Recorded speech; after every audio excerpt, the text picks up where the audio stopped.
Welcome to Enchanted by English, which is a new series that we've begun today. This is episode 1, where we talk about, well, today we're going to be talking about the world's best wine. Yes. Indeed. I'm Sarah Fake, this is Becky Glover. We are Elizabeth Rose Wines. If you want to support the show, then please head over to elizabethrosewines.co.uk and buy yourself some interesting wines. You can also follow us on social media. We are at Elizabeth Rose Wines on most socials. On Twitter we are at ER_wines. Absolutely. So we really wanted to start this series because for us, enjoying wine is all about people. So the people that make the wine, the people that you enjoy the wine with. And so we really wanted to reach out to our community and make sure that everyone was enjoying wine with us. So we hope that you really enjoy these little videos. Maybe you'll have them on as you're, doing the washing up, or you'll actually come take a seat with us, grab a glass and drink along. So each week, whenever, ish. We will be presenting you with another wine. So it's a secret each time what we're going to do. So Sarah has picked the wine this time, and she's going to present it to all of us, and hopefully we'll learn a little bit about it, we'll taste it, and we'll just enjoy it. That is what wine is all about. That is why people are making the wine, and that's why we are drinking the wine. So yeah, hope you really enjoy it, but we would love for you to comment and maybe even like the video. And obviously, if you would like to get a notification every time we post the video, then just click that subscribe button and it will do that automatically for you. And we will be starting each episode with a little rundown of the English wine news. So current affairs, if you will.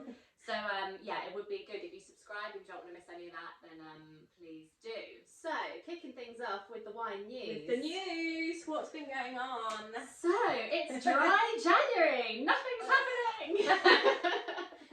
You're not doing dry January. I'm not doing dry obviously. January. I'm not doing dry January. I've never done dry January. I've only abstained through pregnancy, and that's long enough. So I don't need to add January's to it. January's are depressing enough as it is. Yeah, exactly. This is So how no, I feel about thank you. it. I just feel like, why pick on January? If we're going to do dry Such a anything, good let's do point. February. At least get through the first month of the year. Yeah. It's not for me. I will maybe lighten up a little. I feel like I want to lighten up on the 1st of January, and then by the 7th I'm like, well, that was good. We're back on again now. Yeah. I actually said the other day, I was like, do you know, I think we've been really good not drinking that much. And then I looked and it was like the 12th. I was like, madly. That's long enough. That's almost 2 weeks. January's a really long month, so not for Come on, me. we've got to allow ourselves some joy. Fair play to those people that are doing it, because they're stronger than I am. Indeed. And some people are doing veganuary. Yes, which is very good. I'm more up for that than I am.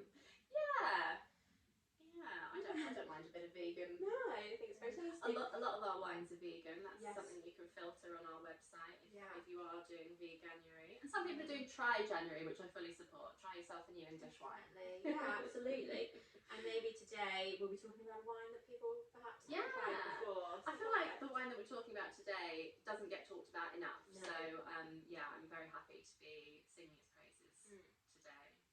So January, we've established it's January. In the vineyard at the moment, the vines are looking pretty dead. They're like twigs sticking out of the ground. At the moment, well, exactly. Yes, much like most people's gardens, they're just looking a little bit dead. That doesn't mean they're dead. The vines are sleeping, is how people very romantically refer to it as. And people are pruning. So if you follow any vineyards, any of your local vineyards on social media, they may be posting about pruning right now, which is really important thing to do in January, because otherwise, if you don't prune your vines, then they will just grow into a big weedy mess, basically. So if you want to grow lovely bunches of grapes, you'll do your pruning. I don't think it's a fun job, but someone's got to do it. Same for other things, isn't it? Like fruiting plants. roses, if you want good quality flowers, and the same for grapes. Obviously, if you want good quality grapes, then you can't let the vine put all its energy into growing these sort of bits. They have to put that energy into growing the fruit. So you prune it back so that it has more energy for the fruit in a few months' time. Lots of different styles of pruning, but we're not going into that today. Bit dry. Also, what I saw, having a little gander at social media, people are marketing tours and tastings in summer, tasting rooms. Some places have tasting rooms. A lot of people are marketing weddings for those who got engaged over Christmas. So yeah, all of that's happening. They're just prepping at the moment. It feels like a real time to prepare for the warmer months when things really kick off at the vineyards. Yeah, so most vineyards open again for visitors around March time, March, April, when obviously the weather gets a little bit better and there's a little bit more to see. Check your local vineyard and have a look. Some places have tasting rooms that are open all year long, which is wonderful. Wonderful for them. Also, I saw some people are doing some blending trials for various wines. So this is where they take, say they're blending 3 grape juices together. They'll do them in different quantities and see what they like. So that always sounds like something fun. I'd like to do that, I think. Yeah, that must be amazing. A really creative side of the winemaking process. Yeah. And I also saw some people are racking, which I didn't know what that meant, so I looked it up. It's when you take the lees out the wine, the yeasts. I knew that.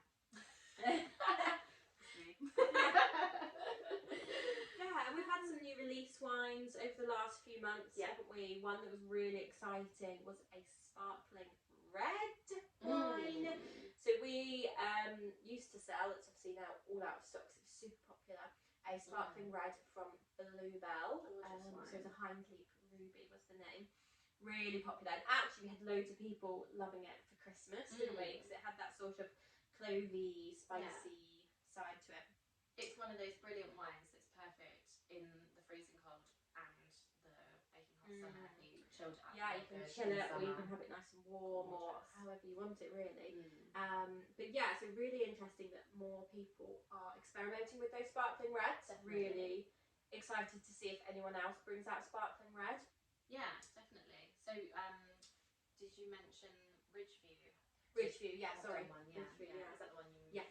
So Ridgeview have done one, which I bet is delightful. Yes, they are known for their good quality wines. So yes, I'm sure it's delicious. On the subject of new releases, Lime Bay are preparing to release their single vineyard range with Martin's Lane, who we love, and Crow's Lane Estate is the other vineyard. I think they're both in Essex.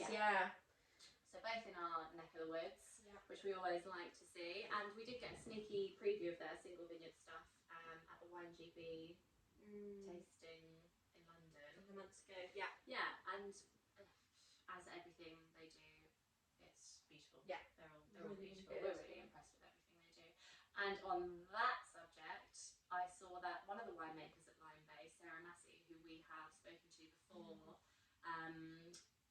is the winemaker for the Bowler and Brolly. I love it. White wine in Aldi. Oh, fantastic. Do you know, that was probably a bloody good buy then. Yeah, I don't know how much it is. I've yet to go into Aldi. Our local one is apparently closed for refurb, so I won't be able to get in there for now. But I bet that's brilliant. I want to taste it because I've got her signature on the side. Yeah, that would be really, really good. Yeah. So head to your local Aldi and see if you can pick that one up. Yeah, definitely. In other news, Nye Timber have a new art installation. We're going highbrow here now. By From Aldi to Nye Timber. Swing it around. By Dutch textile artist Cloudy Johnstraat. Probably have pronounced that wrong. And it's made using wool, and it had a really fancy name like Humanity and Nature in Harmony or something like that. But anyway, I mean, I'm no art expert, but it looks delightful, and you should go to their website to have a look at the story behind that. Another headline I saw this week was in the Telegraph, which I know that you saw. Rush to buy English sparkling wine. English sparkling wine has been really popular over the festive period, obviously getting more and more popular anyway, in general anyway. But yeah, Champagne region of France, as most people know, world is getting warmer, not particularly good for Champagne region. The acidity is just not quite getting there anymore. Volumes have been very low. We had a load of heat as well, didn't we, last spring, summer? So yeah, volumes have been low anyway, and everyone needs their fizz for Christmas and New Year. Yeah. So it's pushed people to think about and consider English and Welsh sparklers. And obviously they've been thoroughly impressed. Absolutely, and I've gone back for more. Yeah, I've given people Wonderful. English sparkling wine this year who I know for certain haven't tried it before, and they have all given it rave reviews. And as we always have said, like from the very beginning of starting Elizabeth Rose Wines, we just need people to try it, because as soon as someone tries the wine, they go, "Oh my god, this is really good. Give me more." Yes. So it's great that more people are trying it, giving it that chance it deserves, and then stocking up. Yeah, absolutely. It's good, and I mean, it's sad about Champagne, but it's a good news story for English sparkling wine. So let's focus on that. I also saw, date for your diary if you live in Kent, Artelium are having a raclette and wine. I saw that as well. evening. Oh my god, how bloody good does that sound? 17th February, as of today it hasn't sold out, so if you are local, get on that, because I can't think of anything better. Cheese and wine. I saw the video of like the raclette, and they were like, you know how they scrape it off the edge and it like just pours and drips, and I was just like, I've had it before. Have you had it before? yes, oh my god. But that's like of a child who grew up for 5 years, like on and off 5 years in Switzerland. Raclette, fondue, all a very big thing out there. So yeah. So good. Yes, you have to sign up for that if you're in that area. And I know they have a lot of holiday type rentals around there. So maybe and the wines are obviously amazing. Obviously, yeah. I think we've got some of their Maker's Rosé in at the moment. Yum. My last story then of the day is from Matthew Jukes, well-known wine writer. He's released his 50 finest wines of 2022, which is where he goes through all his notes of everything that he tasted last year and collates this list of his top 50. Like, I mean, how many amazing wines is he going to have tasted? So to make this list is pretty good. Can't see it unless you're a member of his website, boo. However, he did tag some vineyards in his post. So I know that Bluebell are on the list, Gusbourne, Subaru South Downs, Black Chalk, Blackbook and Kinsbrook Vineyard were all on the list. So we stock Bluebell, so head over to the website and get yourself some Bluebell wines if you'd like to taste one of the 50 finest. Gosh, what an accolade that is. So that's all my news. Anything from you? Well, I've just got one other thing that I think is worth a mention. Go ahead. It's not a vineyard we stock, but as everyone knows, we are here for the entire English and Welsh wine industry. So obviously we'll mention it. There's a vineyard out Gloucestershire, so Cotswolds, beautiful area, called Woodchester. They make a Sauvignon Blanc, which is very like a Bacchus in style.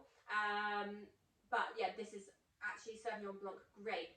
They have just taken it to an international competition surrounded by the world's most incredible Sauvignon Blancs, and it came away with the top master award, an English Sauvignon Blanc from Gloucestershire. Fan-bloody-tastic. That is a story. Yeah, I mean, it doesn't get any better than that. Like, that is the Sauvignon Blanc championships. We need to taste some of that. Yeah. I'm a big fan of Sauvignon Blanc. Would imagine it's going to sell yeah, it's probably all gone. Yeah. So, probably missed our opportunity. But the next vintage we will try. They obviously know what they're doing. So yeah, I thought that was obviously worth a mention. Brilliant. Because yeah, what a fabulous award to win. Absolutely. Yeah. Right. Well, that's it for this week's round up news. I liked that. I enjoyed that. That's good. Yeah. So now we're going to move on to, actually, I'm starting things off with a headline. Crikey. Okay. You ready for this? I'm ready. The world's best wine, a frisky little Chateau Norfolk. British tipple costing £13.95 a bottle beats French and German competition to win accolade. Where do you think that headline might come from? Where? Which newspaper could it possibly have been? Oh my gosh, Daily Mail or something? Yes. A frisky little Chateau Norfolk. I can't get over that. That's Chateau Norfolk. That has a ring to it, you know. It's nice, isn't it? And then they had to put in that it beat French and German. I mean, French I can understand, well-known, you know, winemaking country. Germany, yes, they do make a lot of wonderful wines, but no, we beat them in the war, so we've got to mention them. Come on, that was like last week, guys. Yeah, people will start singing like 2 World Wars and yes, 1 World Cup exactly. and Chateau Norfolk. So Daily Mail. Anyway, so what is it? What is in our lovely decanter today? So today we have the Winbirri vineyard signature. Ooh. Which is a red wine. So I thought I would kick things off by asking you what you know already about this wine. Me? Yeah. Oh, well, is it the 2018 vintage? It is the 2018 vintage. Yes. Well, a fabulous year, as we may all remember, although 2018, that seems like a long time ago. Doesn't it feel like not... That's pre-COVID, which means it was like another life. So 2018 was a fantastic season in general, so we didn't get any of those sort of horrible hard frosts that we usually get in sort of March, April. The sun just carried on from spring all the way through to about October. So these should be great grapes in general, but Lee, who is the owner of the vineyard, Lee Dyer, loves a Rioja. So I remember when we first visited him, he was like, oh my god, love Rioja. And then actually that sort of clicked in our mind why he makes wine in this sort of style, because he makes wines that he loves to drink and loves to drink with other people. So it's got a bit of a Rioja vibe to it.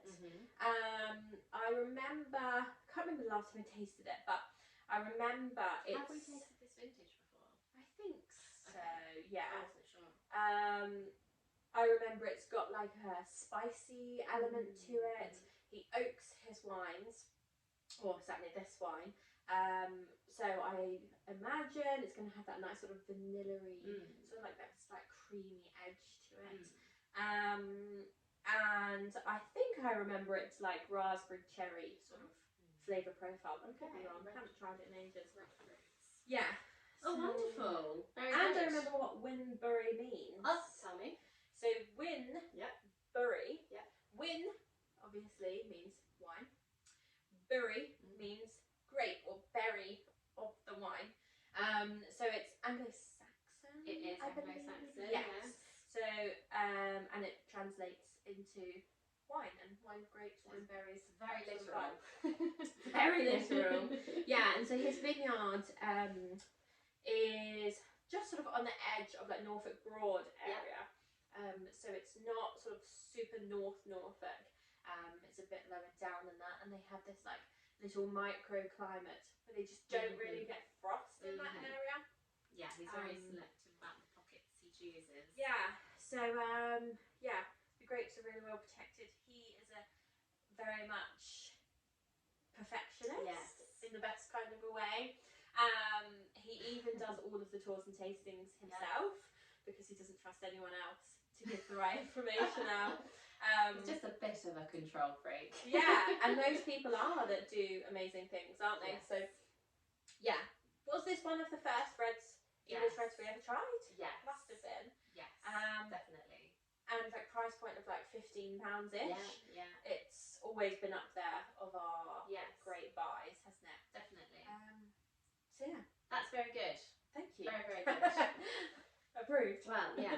Knowledge approved. I'll go through a couple of fun facts. Oh yes. Yeah. So it's Surlingham, if you're familiar with the area, which is where the vineyard is based, which is just a little Norfolk village. Yeah. Outside Norwich. It was planted in 2007 by Stephen Dyer, who was Lee's father, who was a fruit Lee took over in 2010, so 3 years later, and that's when things got commercial at the vineyard, and he actually didn't know anything about wine. Well, didn't know anything, but he wasn't a vineyard manager prior. So he went and did some Plumpton courses, and then he started doing literally everything at the vineyard, and he never stopped doing everything. The wineries on site, they do everything by hand. I mean, Lee doesn't personally prune every single vine or pick every single grape. In fact, they have public harvest days every year, which sound like lots of good fun. He does, like you said, do all the tours and tastings himself, which I think is brilliant in this day and age. He doesn't have to, but he clearly knows his stuff, and he knows how he wants to present his pride and joy, which is his wine. That's nice. He's very proud about the fact that they've got their own winery. He's very humble about his winemaking. He says that it's all down to the quality of the grapes, so he credits the grapes rather than the winemaking, but there is a lot that goes into the winemaking, which is all credit to him, really. And we should briefly talk about the Bacchus. Yes, the 2015 Bacchus. Yes, the 2015 Bacchus, which won a Decanter World Wine Award in 2017. Yeah. Couple more facts about the vineyard. It's 33 acres, or it was as of 2020, so unless he's bought some more since then, or planted some more since then, it's 33 acres, and they managed to produce about 75 to 100,000 bottles across the whole range from those vines. And the full range includes 3 reds, so mostly reds, which is very unusual for an English vineyard, 2 whites, a Solaris and a Bacchus that we'll talk about briefly, a Pinot Noir Rosé and a sparkling, and it's been that way as long as we've known. And I think they actually do 2 sparklings now. Oh, do they? Okay, sorry. I think as well as the oh, do they? Blanc. Yeah. Oh, there we go. Okay, but they're in enough. super low quantity. Obviously, Yes. if anyone's ever Googled or been interested, vineyards in France, Italy, etc., they'll all be producing in the millions of bottles. Yes. So these are all still really low yield. Not low yield necessarily, but like low bottle amounts. So it's not like... It's not a huge commercial entity. No, roasted. Yeah, I did do a Rioja comparison when I was looking at doing my research on this. And so his wines, this wine we're tasting today, for example, is made in the Rioja style. It goes through very similar processes to making a Rioja. So one that you may be familiar with is Campo Viejo, which is that yellow label, sometimes orange label. Yeah, it's everywhere, isn't it? Yeah. They make, I think it was 30 million. Yeah. 30 million bottles annually. That's crazy. Compare that's across their whole range, compared to 75 to 100,000 across Winbirri's whole range. Just a little drop in the ocean, isn't it? Yeah. Their Rioja Reserva you can pick up from the supermarket for about £11, maybe cheaper if it's on offer, but £11 is the standard price for their Rioja Reserva, and this is at the moment £17, so it's only a fiver more really, and it's obviously something very special. He sells out every single year. Every time, Every single year. So that's it's incredible. something. So you are getting something special. It's not like it's not a mass produced. No. Exactly. I thought that was a good little comparison Yeah, to I make. like that. It makes you think, doesn't it? Yeah. Like the scale of these things. I even tried to figure out a percentage, and it was like 0.03% or something silly like that. So I was like, well, I'm not going to say that. Lost So I in the said it now. rounding, sort of. Yeah, exactly. Yeah. It became meaningless. It was so small, it was meaningless. So that's how special. And I feel really lucky to be able to taste this right now. Yeah. Which is a nice feeling. Yeah. Exactly. Yeah. Exactly. That's fantastic. And you said about the sort of public harvests. They do also like a own your own vine, sponsor your own vine type thing. Yeah. So it's called the W Club. Mm. And that means you get sort of good value, like discounts off the wine. I think you get given I can't remember what it is, but it's like you get given a case every year or something. Oh, that's nice. And then you get invited to go and do harvest, which is a really good atmosphere. And they do like a you know, big day of it. Everyone's Yeah. sort of chipping in. Yeah. So it's like a real community-led thing as well. I think he's got a really loyal local following Yeah. over there. And he's in restaurants, Mm. pubs. Yeah. He does. He does everything. Like we've said, that he doesn't really put his attention towards marketing very No, much. he doesn't need to, does he? Exactly. No. Exactly. He's not. Doesn't need to. He doesn't need to. He'll sell out every vintage without fail. So yeah. Do you want to crack on and taste Yeah, I'm and just talk gonna about drink the it, to be boxes honest. afterwards? Or, Yeah. So it smells like it has got that sort of smoky smell to it. Like it's not. I find a lot of reds, especially from cooler climates, just give you a lot of fruit. Yeah. And sometimes I miss that bit of I don't get oomph like and that something extra. And so when I smell a red from England or wherever the cooler climate is, it's so nice to just smell something a little bit stronger. It's definitely got a high intensity to it, hasn't Yeah. it? I'm getting like a lot of fresh plums Yeah. on the nose personally. But yeah. I get a little bit of blackberry, like it's got that sort of Yes. depth to it. Yeah, real brambly Yeah. feel. So this is 100% Dornfelder, which is a grape that's planted quite a lot across England. It grows well A here. few people do a Dornfelder, Yeah. and it is produced to make a richer style of wine. And a darker colour. Yeah. And it is quite dark. I can't really see my hands through that at all, actually. Yes, right. We decanted it, but that's because we decant all red wines.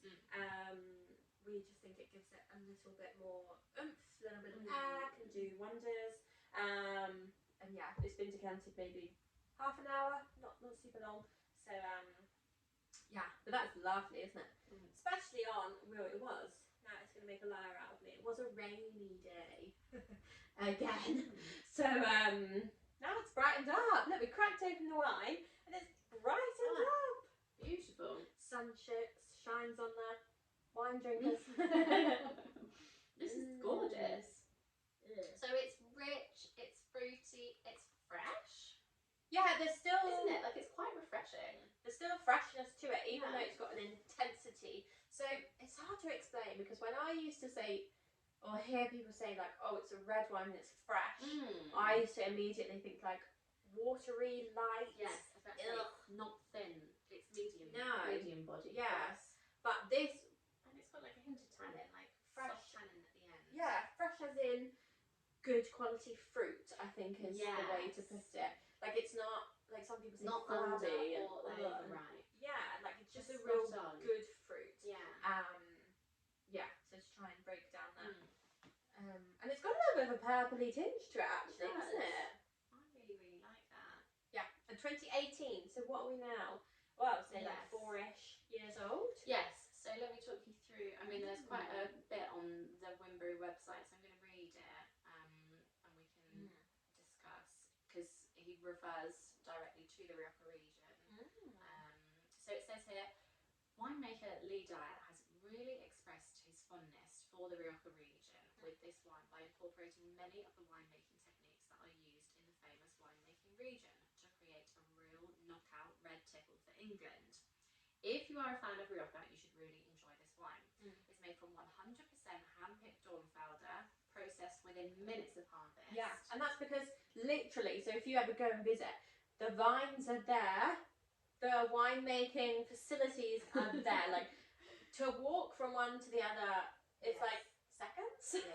And I know he has like other fields of vines, etc. But still, even those minutes. Like we jumped on his little quad bike thing, didn't we? And had a little tour around, and like honestly, like it's still minutes. Like you can see them all from one area. You know, it's not like, oh, one's down in Suffolk and one's in Norfolk, and you know, it's still so super close. Yeah, it was great to see him talk about his pockets of land as well, because he was very much like, I think he had his eye on another pocket that wasn't quite yet for sale. Yeah. But the way he talked about it, it was like, he was really coveting this land. It just shows how into it he is. So the Winbirri signature wine, has incredible added depth by the extended process of spending 3 weeks macerating on skins. So this means when the grapes come in, he's letting them sit on the skins, so they don't just squeeze the juice out straight away. They sit on the skins for 3 weeks, and that's going to be contributing to the colour. Yeah. It's where the tannins are coming from. Yeah. And it'll give it an extra layer of complexity as well, which is really, really lovely. Yeah, so some people might not know that all grapes are actually the same colour inside. So the juice that you get from a grape, like whether that be a red grape or a white grape, you squeeze it, the juice is all like clear. The colour comes from the skin, but also not just the colour, the flavours, as you're saying, like you get some of that. Sometimes you can get like a bit more of a depth, a bit more of a grittiness, like that sort of oomphiness. Yes. I think it really affects the texture. Yeah, and it will be skin. Sometimes they will do it for like the little stalky bits. So yeah, like they let it sit and absorb all of that too, colour and flavour, before they then run the juice off and filter it and whatever to get you what's in a glass. But yeah, if you see like big vats of it all, and it will be like a thick layer on top, obviously, of the skin and whatever else, and then all the juice underneath, letting it all do its thing in good time. And that's the thing, like a lot of big houses, they don't really have the luxury of the time, whereas Lee has always been like, it takes as long as it takes. Like we visited him once, didn't we? And he was like, oh, try this. It's been, I can't remember, like 5 years or something, hadn't it? He still wasn't. He's like tinkering with it here, tinkering with it there, and he was like, "It's going to be amazing." We were like, "It is amazing already." But yeah, for Lee and for his vineyard, it doesn't matter about the time or the process. He'll do whatever to make the best wine. He's such a perfectionist. Yeah, which is really, really nice. Yeah. So, like we say, 3 weeks macerating on the skins, and some of that, it says a healthy percentage of bunches are allowed to carry out carbonic maceration. So we're getting a little bit sciencey here, but carbonic maceration is when they take out all the oxygen and the grapes start to spontaneously ferment. So in order to make wine, you generally add yeasts to make the grape juices ferment. But before they've added the yeasts, what they're doing here is taking some of the bunches and letting science and nature do its thing, and spontaneously begin to ferment, which I think is really interesting. So then we've got 1 year aging in a fermentation vessel, which will be where they're adding the yeasts and letting it. They'll generally be like an enormous steel tank. Followed by 18 months aging in American oak barrels, with an equal split of new to 3-year-old barrels. So the specificities here. Like, how many times has he played around with this to figure out that he wants 9 months in new barrels and then 9 months in 3-year-old barrels? So American oak and French oak are the things you'll hear about in winemaking. They give slightly different flavours, which is why people will say, oh no, I don't like oak, or they'll say, I don't like American oak. I hear that quite a lot. More often than French. But then as well as that difference, there's a difference between new and old oak. So obviously the flavours on new oak will be a lot punchier, because that hasn't been used as much, so it's got more to give. Whereas old oak, the oak flavour that comes through will be a slightly gentler flavour. So that's because it's referring to the barrel itself, how old the barrel is and how many times it's been used. So a new oak barrel has never had wine in it, and an old oak barrel will have had, maybe years and years of use. And the great thing with oak is, so it's different to a steel tank, because steel tanks don't let any oxygen in. A wooden barrel, obviously it's a natural thing, so it does let some oxygen in, and then that obviously can affect the flavour in a good way. That's what gives you kind of the vanilla-y flavour, a bit of a creamy flavour. It can mellow wine. It can make it sometimes feel a bit fuller or like bigger body, and that's why I think a lot of people don't like American oaked Chardonnay. Well, Because it's a bit like, New American oak, yeah, it can be like you can taste the wood. I taste wood. Yes.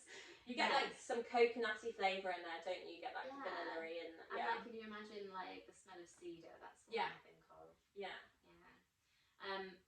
Fun fact, we once, I can't remember who told us, but we once inquired about English oak, and we were told no chance because the Scots take it for the whiskey. All for the whiskey, which is fair enough.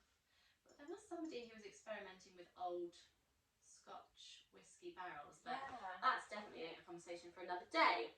So we've had 3 weeks macerating on skins, 1 year fermentation, 18 months oak, and then another 12 months aging in bottle before this wine is released. So yes, we've got 3.5 years there from start to finish. £17, 3.5 years of your life. Of investment. That's crazy. Yeah.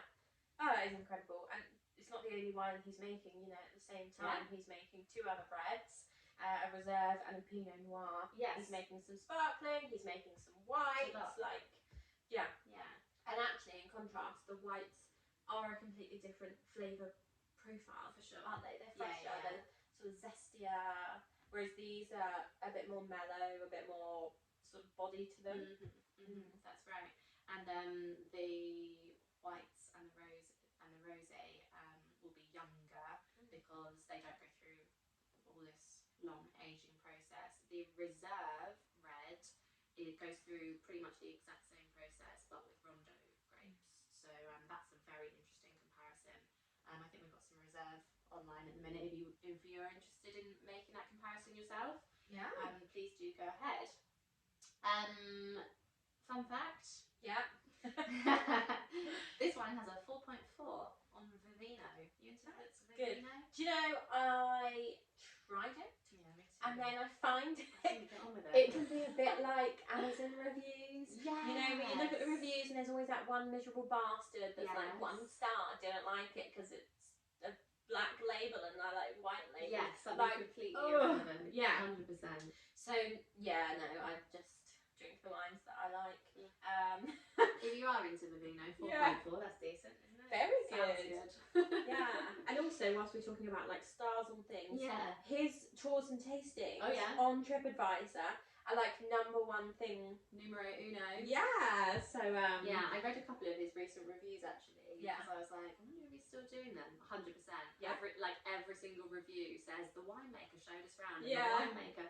And also, some people put we've been for wine tastings and wine tours across the world, and this is by far the best we have ever been to. He shows you the vineyard, he shows you the winery, and then you get to taste everything.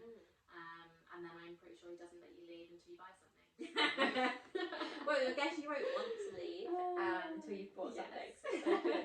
Get a case of your fave. But also, as well as the tours and tastings, he has the wine garden.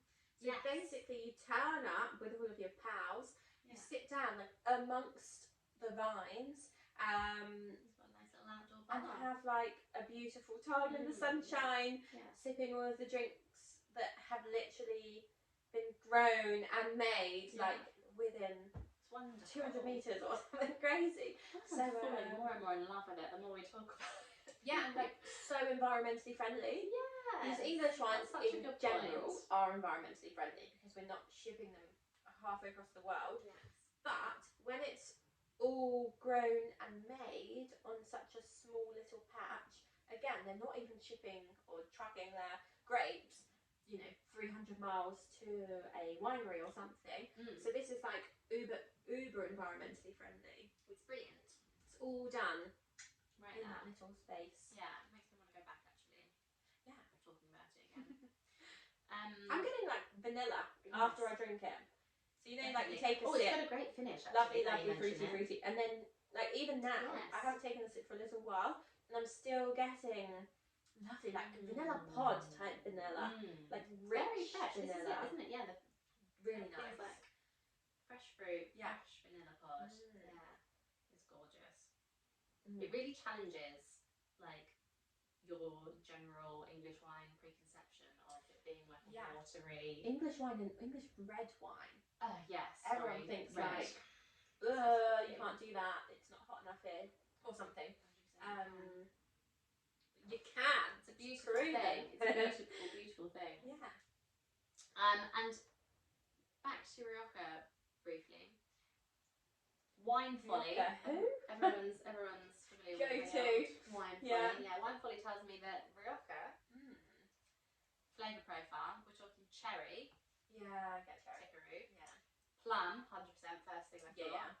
Dill. Dill's not something that I just comes to. I can't get that in my brain because if I'm smelling dill, I also want to smell salmon, and I really hope I'm not getting salmon on this. Do you know what I mean? Like every time I eat salmon, I have dill with it, and vice versa. Yeah, so that makes sense. I'm not getting You're making dill. me think of Greek food now as well. Oh, God. In tzatziki and stuff. Yeah. No, I'm not getting dill. Sorry. We'll ignore the dill. Vanilla, we were just talking about, and leather, which Oh, okay. Yeah. you can get hints of that. Yeah. So he's really hitting the nail on the head. Yeah. With his winemaking techniques there. I If he's trying to emulate that style, he's pretty much got it, hasn't he? I just love the fact that he likes to drink Rioja. So Yeah. he's gonna make a bloody good English Rioja. Like, why the fuck not? Like, also, like, do talking it, about like- how anal he is and how Yeah. he's like completely obsessed with everything he does. I love the fact that he won a global award for his white wine, and he's like, yeah, I'm gonna do reds. yeah, I still like doing red though. So yeah. That cracks me up. We should every also time I maybe think talk of about it. his rosé. Oh, the rosé is That's beautiful. That's a beautiful, beautiful thing. But that's a Pinot Noir, so a different grape. But I just wanted to chuck that out there Yeah. because that definitely deserves a mention. Yeah. That's like go-to summer drink, like. Yeah, and he sells out of so good. that. So, Oh. like last time we spoke to him Like about a it, couple he of was months up in after his release. production because he was like, I sell out too quickly. I need to be meeting the demand here. So yeah. But yeah, I just absolutely love, like, in this day and age of people like wanting to please others quite a lot of the time, he's like, do you know what? Yes, This is the red exactly. wine I want to make because I like drinking it. Yeah. So therefore, I'm gonna make it. 100%. Like, and I think that shows because actually then that's his passion Yeah. in here even more. Yeah. Whereas if people were like, That's why it's so good though, isn't it? yeah, like I really like this, but the public really wants that. So I'll make that. Like the passion won't quite be there as much. So Yeah, he definitely could have put all his focus onto white rosé or exactly. sparkling, like a lot of people do. Yeah. Indeed.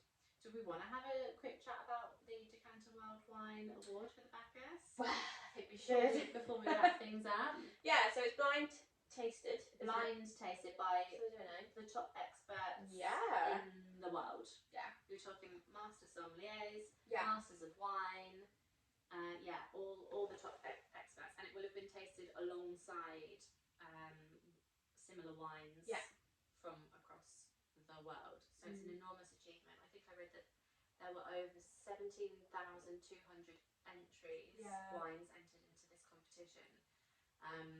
So yeah, it's just an incredible achievement. It hadn't been done before. Has it been done since? No, I don't think it No, has. and I think 2017. Like every year, English wine gets and Welsh wine gets more and more. Oh, Welsh wine Like has been done since because the Welsh White Castle. Pinot Noir. But I think 2017, people were still like so adamant that England and Amazing. Wales couldn't really do wine, but it's just like some people's hobby. Like, so to then go from that to smashed all these other people out of the competition, he's taken home the top medal. It like completely shook people. I think, didn't it? Yeah. Hence the Daily Mail headline. Yeah. So this was for his Bacchus, his 2015 Bacchus at the 2017 awards. He wasn't even going to enter it. Someone convinced him to enter it He last entered minute. late as well, didn't he? Entered late and then like went on holiday or something. Didn't even think about it. And then he found out that he won. I think the official title was Best Value Single Varietal White. Yeah. So yeah, it's massive. It's a huge achievement for him and for Winbirri and for English wine. Yeah. Really, like you say, puts English wine on the map, which which I just think is brilliant. So I think one thing to get a little bit technical, which usually we like to talk about the wine, obviously the winemaking, but not to get too technical because it puts some people off. But his soil up there, which obviously is important, is like a loamy Sandy. with a clay underneath. Yes. And so one thing that's really important for vines, obviously then grapes, you can grow them. They are fairly hardy things to grow, but obviously it really depends on the quality that you're getting. But that soil is so fertile that, and obviously he knows how to pick his plots, being, you know, non, like frost resistant almost plots.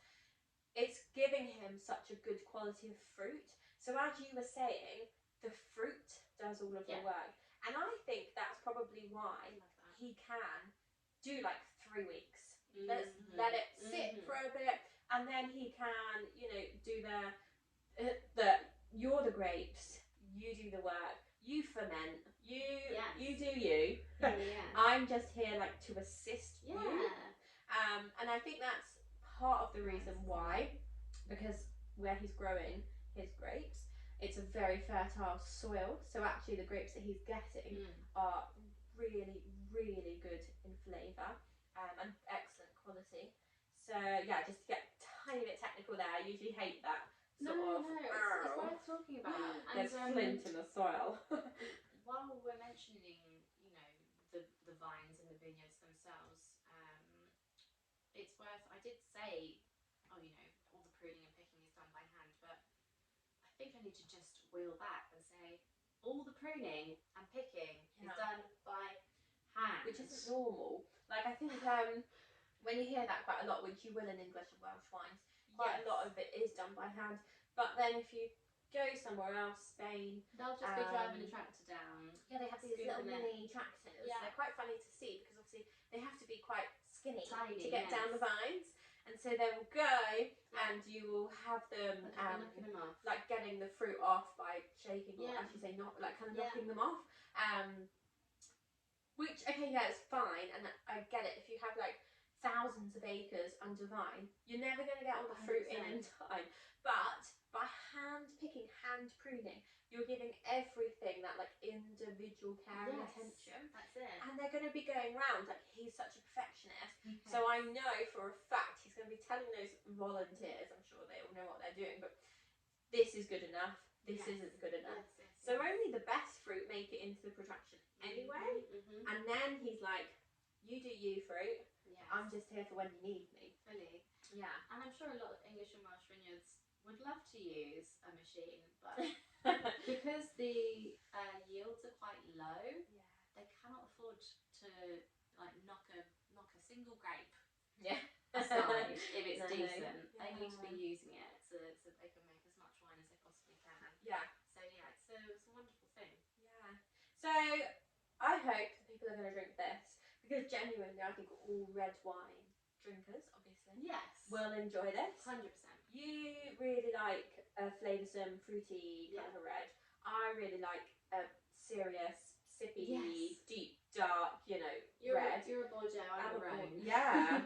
So, and we're both enjoying it. Yes.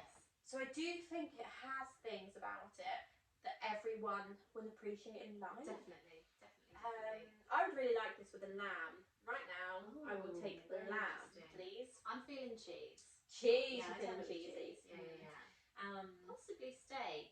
Oh. Yeah, I'm not sure if it's quite full-bodied enough. Yeah. But maybe that's just what I fancy right now. Yeah, no, I just fancy lamb. So you can hand me any red and I'm probably going to say lamb. But yeah, no, it is delicious. Yeah. Well, that is it. I did do a little quiz. Okay, let's do it. Do you want to do it? Yeah. Okay. I got 10 questions. I hope I mentioned everything, because otherwise we'll be in trouble. Let's see how we go. So, let's find out. What do you know now? How did the Daily Mail refer to Winbirri Vineyard after their Decanter World Wine Award win? Chateau Norfolk. Frisky. I love that Chateau Norfolk. Chateau Norfolk's good, maybe they should rename. Yeah, sod off the Anglo-Saxon. They know. Let's change it to Daily Mail. Correct. In what village is Winbirri vineyard located? Surlingham. Correct. What soil is the vineyard planted on? Oh, it's like a loamy, underneath is clay, but it's like loamy, oh my god, loamy, it's not chalk, I'm going to say loamy sand? Yes, Yes. correct. Oh, well, I can have my head with chalk, because it's not chalk. Yeah. What style of wines does Lidi like to emulate? Rioja. Correct. What vintage of Bacchus won the Decanter World Wine Award? 2015, but it's in 2017. Oh, bonus point. Well Oh, done. ding, ding, ding. How many acres of vineyard? This is a tougher one. How many acres of vineyard are planted at Winbirri? 33. Correct. What Vivino score does this wine have? 4.4. Correct. How many bottles of wine does Winbirri produce annually? Oh no, 75 to 100,000? Yes. Yeah. What vintage are we tasting today? 2018. Oh my god, smashing it. And finally, how many months in oak has this wine had? 18. Correct. So you got 11 out of 10. Yes! Overachiever. Right, well that's it from us. That was this week. pressure on for a moment. That was fun. I feel like we need a buzzer for that. That was good. I feel like I want to put like some countdown TikToks in the background or Dun, something. dun, dun. No, this was so much fun. Thank you for watching along, everybody. Yeah, and I really hope like that you do try it, because it'd be really interesting to see what other people think as well. Definitely. Oh, I'd love if you have tasted this wine, yeah, tell us what you think. or you're tasting along, or you want to know different things about this vineyard, or you want us to try something else. Yeah. Please interact with us, comment, send us a message, whatever, tweet us. You know, we're about on the internet. And yeah, we'll take whatever you say into consideration for our future episodes. Yeah. But yeah, no, really enjoyed that. Yeah, so next week I'm going to be presenting a wine. So yeah, I hope everyone will come and have a seat, have a drink, and enjoy the wine with us too, because that is what it's all about: drinking wine and enjoying it. Being enchanted by English. Exactly. You have Sorry. obviously been talking more than me. I've just been sat You here need a refill. listening along for the quiz. Yeah, pay attention. Yeah. But yeah, I'm going to get a top up. And we'll see you next time. Thank you for watching. Thank you. Bye. Bye-bye.